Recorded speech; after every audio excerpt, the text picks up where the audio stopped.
আমার নবীর ঘরের দরজার মধ্যে যখন আসলো, আমার নবীর কাছে যখন চলে আসলো, আজরাইল যখন সালাম দিচ্ছে, বিশ্বের শ্রেষ্ঠ মহিলা, জান্নাতের কোটি কোটি কোটি কোটি নারী সমাজের সরদার হযরত ইমাম হুসাইন ও হাসাইনের মা, বিশ্বের শ্রেষ্ঠ নারী মা ফাতেমা ওই মুহূর্তে ঘরের মধ্যে তিনি উপস্থিত ছিলেন। জোরে বলেন সুবহানাল্লাহ।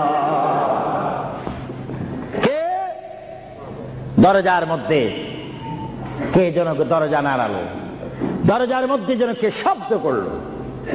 মা ফাতেমা কিছুক্ষণ পরে দরজার ভিতর থেকে, ঘর থেকে আল্লাহর নবীর সামনে তিনি বসান।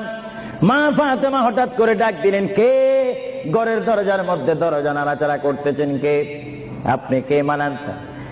বাইর থেকে জবাব দিচ্ছি, আনা মালাকুল মউত, আনা আজরাইল। এই কথা বলার পরে মা ফাতেমা চোখের পানি ছেড়ে দিল।